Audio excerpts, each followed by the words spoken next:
L'opération impossible, l'histoire de survie d'un SEAL. Le projectile qui a pulvérisé le pare-brise du 1V semblait surgir de nulle part.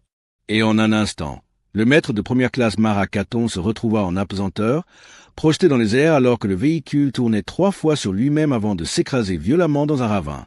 Quelque chose de métallique percuta son crâne. Sa vision explosa en étoiles dispersées. Et lorsque le monde cessa enfin de tournoyer, elle réalisa qu'elle était seule. Complètement seule. Le reste de son équipe, s'il avait été dispersé par l'embuscade, le véhicule fonçant à travers la fumée et la poussière alors qu'il tentait de sortir de la zone mortelle. Protocole standard. Si vous ne pouvez pas sortir tout le monde, vous sauvez ce que vous pouvez et revenez chercher les autres. Mais l'ennemi se rapprochait déjà rapidement, et revenir pourrait ne pas être possible. Marat se traîna hors du 1V détruit, goûtant le sang. La chaleur du désert la frappait comme un coup solide. Son M4 était miraculeusement encore attaché à sa poitrine en un seul morceau. 4 chargeurs, 120 cartouches. Pas de radio, écrasé lors du tonneau. Pas d'eau non plus. Son camelback avait éclaté, son contenu disparaissant déjà dans le sable. Et pas loin, des moteurs grondaient, plusieurs d'entre eux se rapprochant de sa position. Elle était à des kilomètres de toute l'INAMI, profondément en territoire hostile sans communication, sans soutien, et sans eau dans un désert qui pouvait la tuer par déshydratation seule. Si l'ennemi l'attrapait, il la torturerait pour obtenir des renseignements et l'exécuterait probablement devant une caméra. Il croyait qu'elle était acculée. Il supposait qu'elle était finie.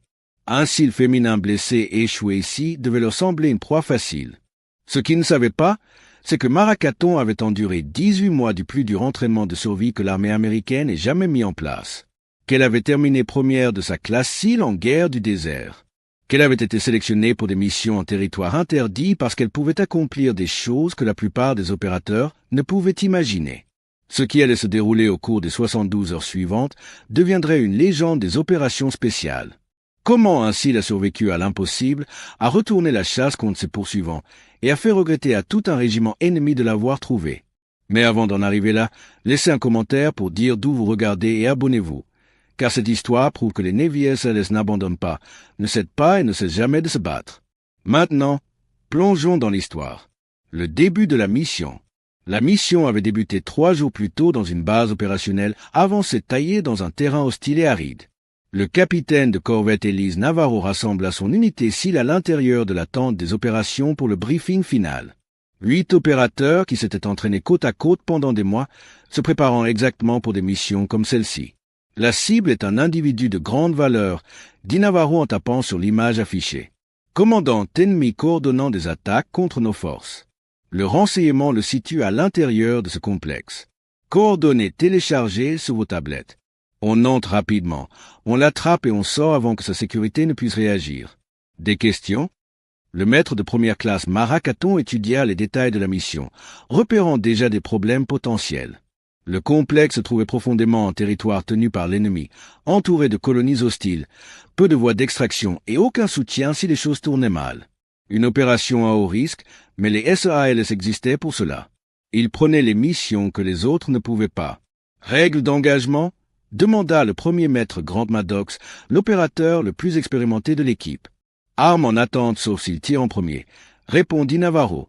On le veut vivant pour interrogatoire, mais si les choses tournent mal, vous utilisez la force nécessaire pour rester en vie. Après le briefing, Marat passa par son rituel prémission, vérifiant chaque pièce d'équipement, chaque chargeur, chaque détail. Son M4 était réglé selon ses préférences exactes. Détente affinée, optiques améliorées, silencieux pour le travail en combat rapproché. Elle avait tiré des milliers de cartouches avec cette arme, et la connaissait aussi bien qu'elle connaissait ses propres mains. Et, Caton, lança le maître Cole Ramirez, l'un de leurs artificiers. Tu es prête pour ça? Ça va devenir difficile. Toujours prête, répondit-elle sans lever les yeux de son équipement. Et ce que Ramirez et la plupart de l'unité ne réalisaient jamais, c'est que la véritable histoire du parcours de Marat Caton vers les SEALS s'était enfouie profondément dans des dossiers classifiés. Elle avait grandi dans le désert impitoyable autour de Ridgefall, apprenant des techniques de survie de son grand-père, un ancien instructeur de survie des opérations spéciales. Elle pouvait naviguer avec les étoiles, repérer des sources d'eau là où elles n'étaient pas évidentes, et se glisser à travers le terrain sans laisser de traces. Quand elle rejoignit la Navy, elle visa immédiatement les SELS, sachant que ce serait la chose la plus difficile qu'elle tenterait jamais. L'entraînement faillit la briser. Des journées de 20 heures, des tests physiques brutaux, des instructeurs semblant déterminés à la pousser au-delà de ses limites. Mais elle traversa la Hell Week, la phase de plongée et l'entraînement de guerre terrestre, gagnant son trident par détermination obstinée et puis refus d'échouer. Maintenant, elle se dirigeait vers un territoire hostile avec certains des meilleurs opérateurs du monde, prête à prouver qu'elle appartenait à ce groupe, non pas à cause de quotas, mais parce qu'elle pouvait performer à leur niveau. À 2 heures, l'équipe partit dans 3 V, roulant dans l'obscurité vers le territoire ennemi. Mara était assise dans le deuxième véhicule avec Grant Maddox et Ramirez, armes en main, lunettes de vision nocturne transformant le désert en brume verte. Le paysage s'étendait à l'infini, sable, pierres et broussailles mourant aussi loin que quiconque pouvait voir. Le commandement dit que le soutien aérien est en attente, dit Maddox dans l'intercom. Des Apaches attendent à la frontière. Ils ne bougent que si les choses tournent mal. Restrictions politiques. La politique, marmonna Ramirez, toujours de la part de gens qui ne se font pas tirer dessus. Ils atteignirent le complexe cible à 4h30, juste avant l'aube. Ils se trouvaient exactement là où le renseignement l'avait placé, une structure fortifiée en bordure d'un village hostile, entourée de murs et de miradors. À travers l'optique thermique, Mara repéra les gardes effectuant leur ronde. Les 5 premières minutes se déroulèrent parfaitement. Ils percèrent le mur, neutralisèrent les sentinelles avec des tirs silencieux et balayèrent le complexe avec une précision exercée. L'élément de Navarro trouva la cible à l'étage, le tirant à moitié endormi de son lit, l'y attachant les mains avec des liens zip et le déplaçant vers la sortie. Puis tout se désintégra. Une alarme retentit. Quelqu'un avait découvert un corps plus tôt que prévu. Les lumières s'allumèrent brutalement. Des tirs automatiques éclatèrent depuis plusieurs angles. Et ce qui aurait dû être une extraction propre se transforma en fusillade au sprint. « Bougez, bougez !» Au véhicule, cria Navarro, tirant des rafales contrôlées pendant que son équipe traînait le prisonnier vers les enlevés. Ils chargèrent sous une tempête de tirs. Mais maintenant tout le village était en alerte et des moteurs commençaient à rugir au loin alors que des renforts arrivaient en urgence. Navarro dut prendre la décision que tout commandant redoute, évacuer maintenant ou perdre toute l'équipe. Les 3 V sortirent du complexe en trombe, serpentant à travers des rues étroites alors que des balles frappaient leur blindage. Ils dégagèrent la périphérie et poussèrent vers le territoire ami, pensant s'être échappés avec rien de plus que le chaos derrière eux. C'est alors que l'embuscade se déclencha. L'embuscade. Les combattants ennemis avaient établi une force de blocage le long de leur route. Des PQPS techniques avec des mitrailleuses montées. Des équipes RPG retranchées sur les hauteurs. Un piège parfaitement posé. Le 1V de tête prit un coup de RPG, tournoyant mais restant miraculeusement mobile.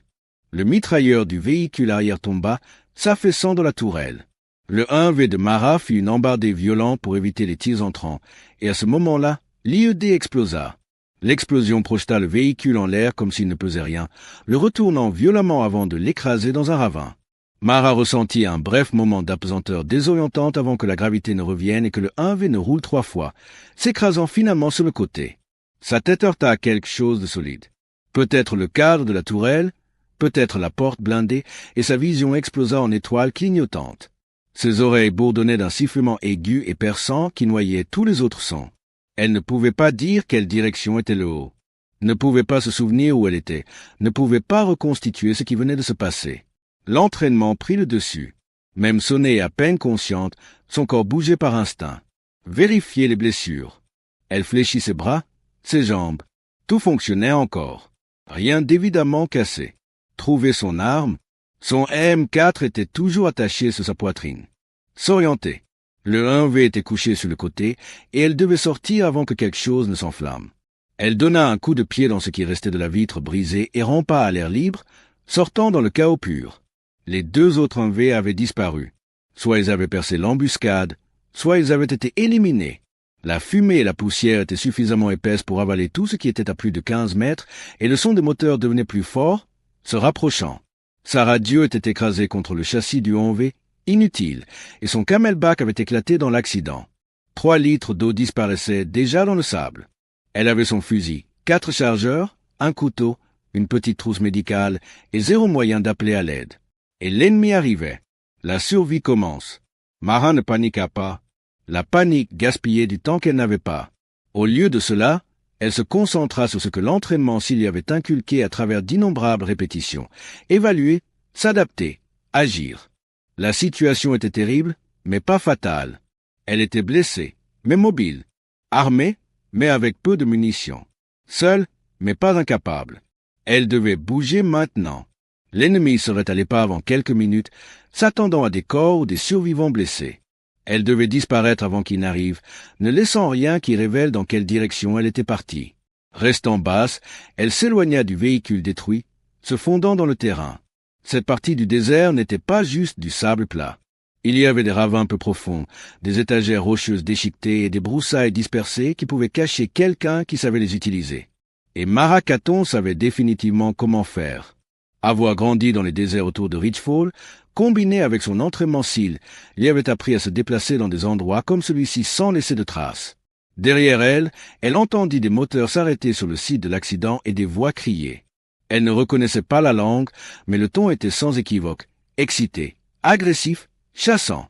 Ils avaient trouvé le 1V et cherchaient des survivants. Elle continua à avancer, élargissant la distance à chaque minute. Son esprit travaillait déjà sur le véritable problème. Pas d'eau.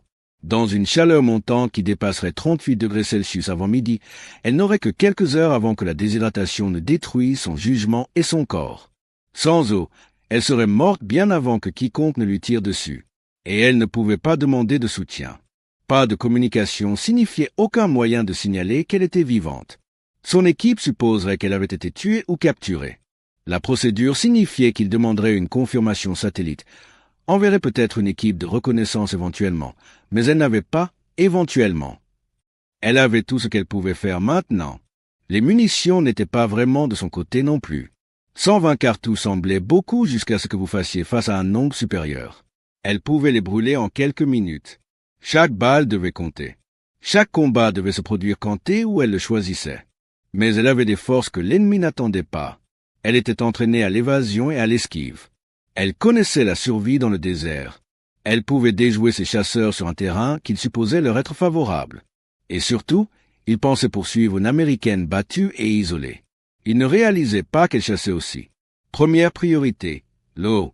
Sans elle, rien d'autre n'avait d'importance. Mara utilisa la position du soleil et la carte mentale qu'elle avait mémorisée avant la mission. Il devrait y avoir un lit de cours d'eau asséché à 3 kilomètres au nord-est. Sec en surface, mais cachant souvent de l'eau en dessous si vous saviez chercher. Elle se dirigea vers lui, utilisant chaque morceau de couverture, s'arrêtant souvent pour écouter les moteurs derrière elle. L'ennemi s'était déployé en une ligne de recherche négligente, bruyante et imprudente, trop confiante. Bien. Cela signifiait une opportunité. Il lui fallut 3 heures pour couvrir la distance, chaque pas délibéré, conservant son énergie sous la chaleur brutale. Au moment où elle atteignit le lit du cours d'eau, sa bouche était desséchée, son crâne palpitant, sa vision scintillante sur les bords. L'épuisement thermique s'installait plus vite qu'elle ne l'avait prévu. L'accident avait drainé plus d'elle qu'elle ne l'avait réalisé. Le lit du cours d'eau semblait complètement sec, mais elle faisait confiance aux indicateurs. Le sable dans une zone était légèrement plus foncé, plus compacté, de l'humidité en dessous. Elle creusa avec son couteau et ses mains, grattant près d'1 mètre de profondeur jusqu'à ce que de l'eau boueuse finisse par suinter dans le trou. Sale, saumâtre, mais vitale. Elle la filte à travers son foulard tactique, sirotant lentement pour que son corps puisse l'absorber sans choc. Elle avait un goût horrible, mais elle s'en fichait. Elle remplit son camelback vide, ajouta des comprimés de purification, puis enterra le site de creusage pour cacher ses traces. Au sécuriser. Prochaine étape, rester invisible jusqu'à la tombée de la nuit, puis réévaluer. Elle se figea. Des moteurs à nouveau, plus proches. Les équipes de recherche avaient élargi leur grille et dérivaient vers sa position. Mara grimpa hors du lit du cours d'eau et sur un terrain plus élevé, où elle pouvait observer sans être exposée.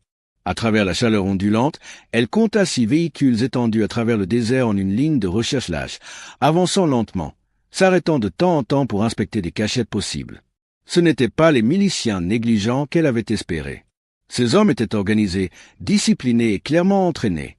Cela rendait les choses plus difficiles, mais aussi plus intéressantes. La chaleur devient une arme. Au fil des heures, la chaleur devint une menace directe.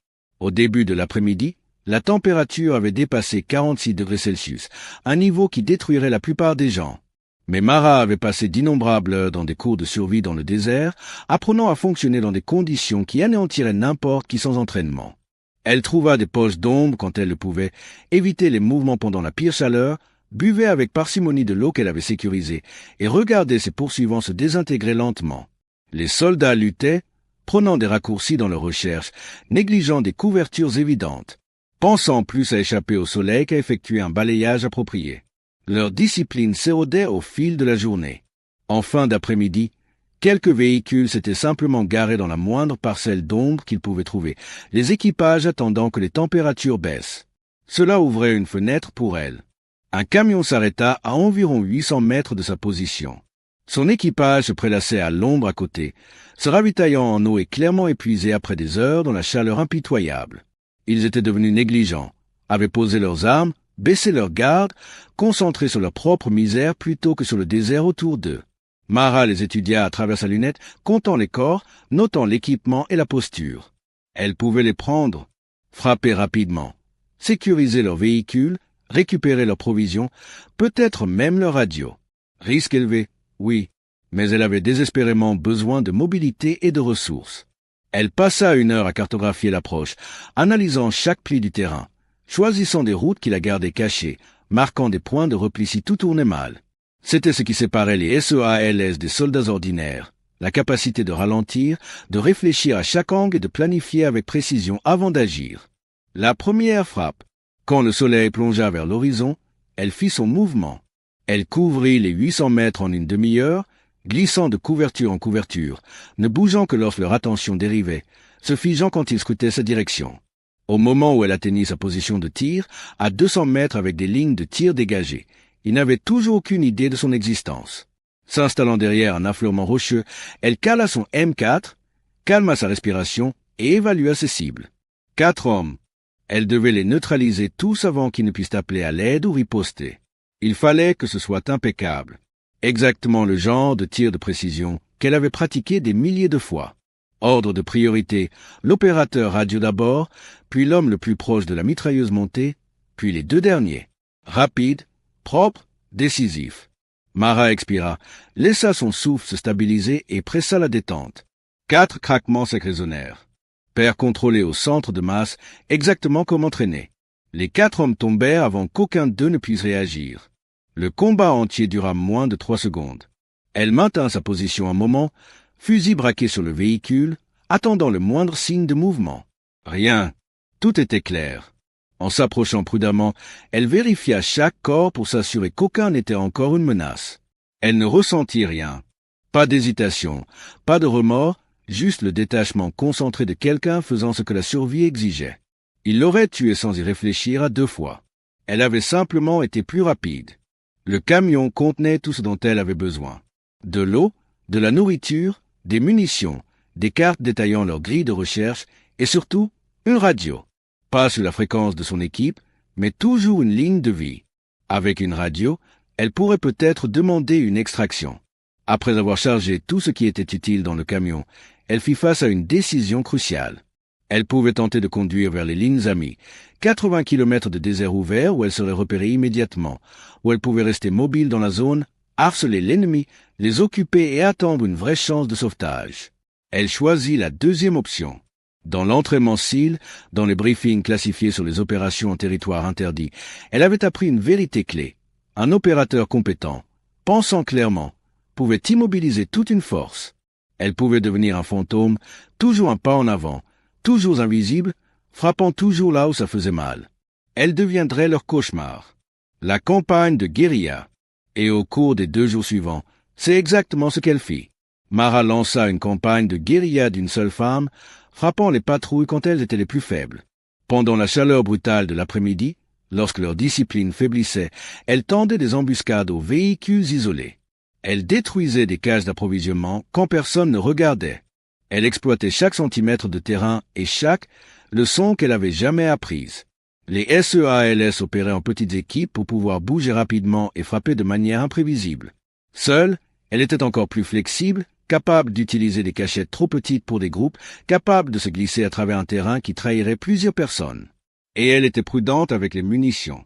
Chaque embuscade était conçue pour un effet maximal avec une dépense minimale. Des tirs à longue portés sur des cibles stationnaires, utilisant le chaos qu'elle créait pour disparaître avant qu'ils ne puissent répondre. Elle donnait une leçon magistrale de guerre asymétrique, et ses ennemis apprenaient à la dure, payant chaque erreur dans le sang. Le 3e jour, tout changea. Elle avait surveillé le trafic radio ennemi. Son arabe n'était pas parfait, mais elle comprenait assez pour saisir les parties qui comptaient, et ce qu'elle entendit fit se serrer son estomac. Des renforts arrivaient. Pas juste plus de fantassins, mais des spécialistes, des unités d'élite de leur propre armée, des opérateurs entraînés spécifiquement pour traquer et éliminer les Américains travaillant en territoire interdit. Le jeu allait devenir beaucoup plus sérieux. L'extraction. Ce soir-là, avec le ciel du désert brillant de rouge et d'or, Mara entendit un son qui perça directement à travers l'épuisement qui l'étreignait. Un tonnerre lointain de pales de rotor. Des hélicoptères américains. Loin, mais indéniablement les leurs. Il cherchait. Cela signifiait que son équipe l'avait signalé disparu et que quelqu'un là-bas essayait de la ramener à la maison. Elle sortit son miroir de signalisation, l'un des outils de survie les plus simples de son kit, et commença à le faire clignoter vers l'avion distant, espérant que leur capteur attraperait le reflet.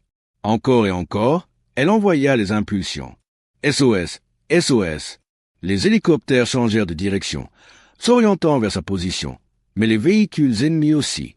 Ils avaient également remarqué les avions et avaient compris exactement ce que les Américains cherchaient. Ils fonçaient vers sa position. Cela allait devenir une course contre la montre. Le sauvetage pouvait-il l'atteindre avant l'ennemi? Mara saisit la radio du camion capturé, passa sur la fréquence d'urgence qu'elle savait surveiller par les forces américaines et transmit ouvertement. N'importe quelle station, ici Ghost Hawk 27. Si l'Américain demandant extraction immédiate. Présence ennemie importante. Coordonnées à venir. Elle lut ses numéros GPS 2 fois, priant pour que quelqu'un écoute, priant pour que quelqu'un puisse réellement l'atteindre. La réponse vint presque instantanément. Ghost Hawk 27, ici Reaper 51. Nous avons votre position. En route pour récupération. Est à 4 minutes. Lancez fumée et marquez votre position. Soyez avisés, mouvement ennemi important dans votre zone. Reçu, Reaper. Marquage maintenant, répondit Mara, sortant déjà une grenade fumigène de son équipement. Mais 4 minutes semblaient une éternité entière quand des moteurs rugissaient vers elle. Des nuages de poussière s'élevaient d'une demi-douzaine de véhicules convergeant vers sa position. Elle pouvait les entendre se rapprocher. Aucune subtilité, aucune hésitation. Il savait exactement où elle était. Elle grimpa sur une petite élévation qui offrait des lignes de tir dégagées dans toutes les directions, arracha la goupille de la grenade fumigène et la lança. Une fumée orange vive surgit vers le haut, impossible à manquer depuis les airs. Elle s'installa derrière son M4, vérifia ses munitions. 2 chargeurs restants, 60 cartouches, et se prépara à tenir ce terrain jusqu'à ce que les hélicoptères l'atteignent ou qu'elle soit à sec. Le premier camion ennemi apparut au-dessus d'une crête à 400 mètres, son mitrailleur ouvrant déjà le feu. Mara l'abattit avec 3 tirs propres, puis passa au conducteur, envoyant le véhicule tournoyer. Un deuxième camion tenta d'approcher par la gauche, mais elle le martela de rafales contrôlées, le forçant à se replier derrière une couverture. D'autres arrivaient maintenant. Elle pouvait voir au moins 4 véhicules poussant fort vers la fumée. Ils savaient qu'elle était coincée, savaient que ses munitions devaient être limitées, savaient que tout ce qu'ils avaient à faire était de maintenir la pression sur elle assez longtemps pour la submerger avant l'extraction. Mara vida son avant-dernier chargeur, chaque tir délibéré, gagnant des secondes à la fois. Son M4 était brûlant, les 12 s'empilant autour d'elle. Dernier chargeur, 30 cartouches entre elle et soit la capture, soit la mort. Et puis elle l'entendit, le son le plus beau qu'elle puisse imaginer. Le battement profond et puissant des pales de rotor, proche et arrivant vite. 2 Black Hawks surgirent au-dessus de la ligne de crête, leurs mitrailleurs de porte tirant déjà, des roquettes hurlant vers les positions ennemies et déchiquetant le champ de bataille. Ghost Hawk 27, Reaper 51 en route pour récupération. Préparez-vous à bouger. L'un des hélicoptères descendit en vol stationnaire à seulement 50 mètres d'elle, son souffle de rotor projetant du sable dans toutes les directions. Le chef d'équipage se pencha, agitant frénétiquement la main. Mara sprinta vers l'appareil, les balles ennemies déchirant le sable autour d'elle tandis que le mitrailleur de porte assurait un feu de suppression. Elle plongea à l'intérieur, des mains l'attrapant et la hissant alors que l'hélicoptère décollait. Par la porte ouverte, elle pouvait encore voir les véhicules ennemis pousser en avant, mais les canons et roquettes du Black Hawk les empêchaient de s'approcher. « On vous a! On vous a !» cria le chef d'équipage par-dessus les rotors assourdissants, souriant largement. « 3 jours? On pensait que vous étiez morte. » Mara ne put répondre. L'adrénaline qui l'avait maintenue en vie s'effondrait d'un coup. 3 jours de survie ininterrompue la frappèrent comme une vague. Elle hocha simplement la tête, s'affaissa contre le pont vibrant et se permit de respirer pour la première fois depuis ce qui semblait être une éternité. Le vol de retour vers les lignes amies prit une demi-heure. Pendant ce temps, le chef d'équipage lui tendit de l'eau, pensa ses coupures mineures et vérifia sa déshydratation. Mauvaise, mais pas catastrophique. Sur l'intercom, une voix se fit entendre. « Ghost Hawk 27, ici le capitaine de corvette Navarro. Sacrément content de vous entendre vivante. On pensait vous avoir perdu. Difficile à tuer, madame, croassa Mara en retour. Les SOALS n'abandonnent pas. Non, nous n'abandonnons pas, répondit Navarro. Elle fit une pause. Le commandement va vouloir un compte-rendu complet de comment vous avez survécu 3 jours là-bas sans eau et à peine de munitions. Ce que vous avez accompli va être étudié pendant longtemps. Qu'a-t-on? Vous avez transformé un désastre en leçon tactique. Le retour triomphal. Quand les Black Hawks touchèrent finalement le sol à la base avancée, toute l'équipe attendait. Ils explosèrent en acclamation au moment où Mara sortit de l'hélicoptère, couverte de poussière, battue, mais vivante. Grant Maddox l'atteignit en premier, la tirant dans une étreinte si serrée qu'elle disait tout ce que les mots ne pouvaient pas. Espèce de dingue, gronda-t-il, l'émotion épaisse dans sa voix. Tu réalises même ce que tu as accompli là-bas? On écoutait les communications ennemies. Ils étaient terrifiés de toi. Ils t'appelaient le fantôme. Disaient que tu étais partout à la fois. Disaient que tu avais éliminé 20 de leurs hommes en 3 jours.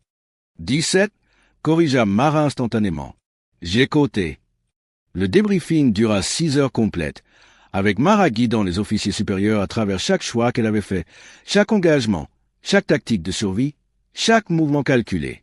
Ils enregistrèrent tout, posèrent question après question, décomposant sa logique et ses méthodes. Ce qu'elle avait fait survivre seule en territoire hostile, engager des forces supérieures en nombre, éviter la capture assez longtemps pour l'extraction, allait devenir matériel d'apprentissage obligatoire pour les futurs programmes de survie SEAL.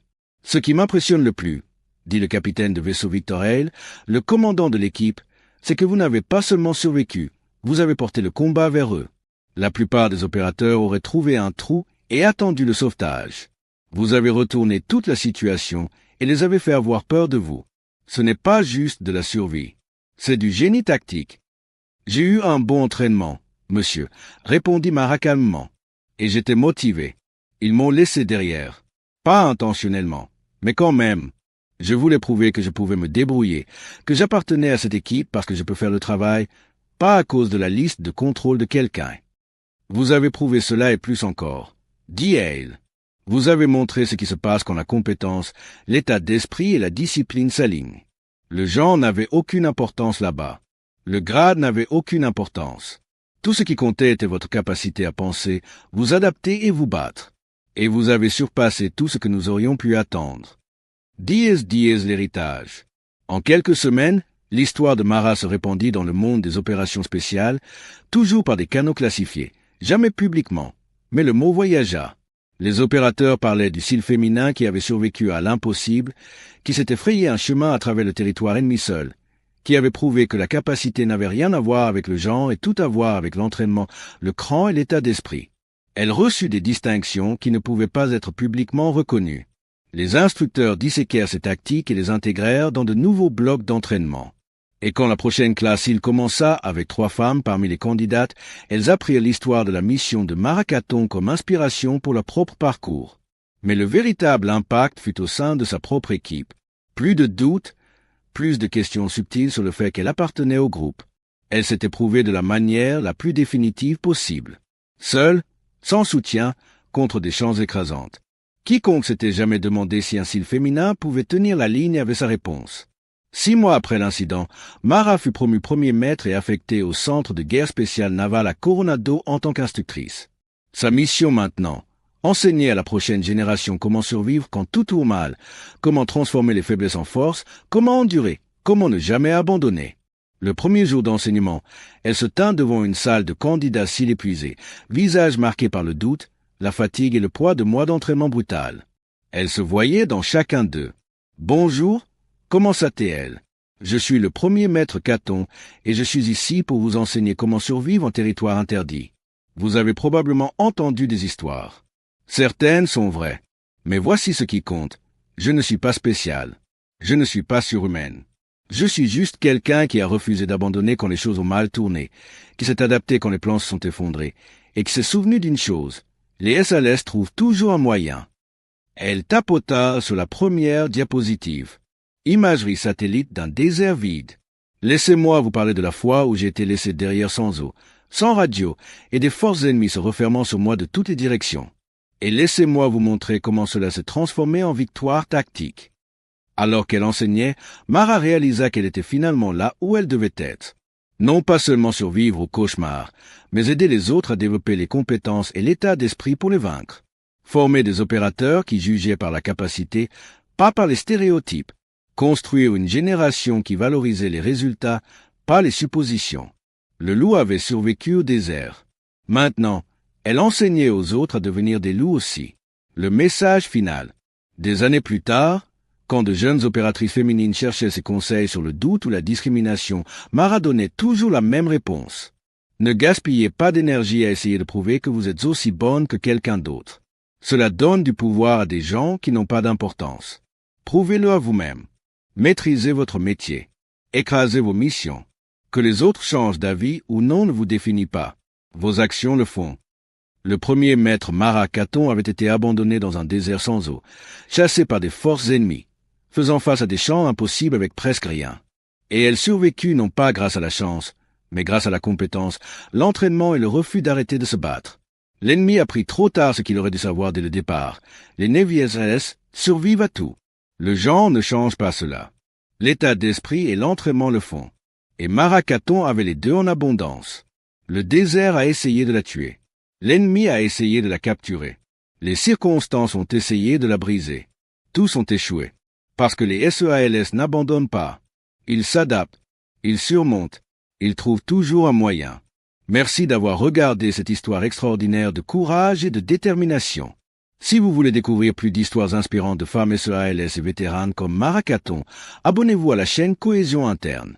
N'oubliez pas de laisser un like et d'activer la cloche de notification pour ne manquer aucune de nos prochaines histoires. À très bientôt pour une nouvelle aventure.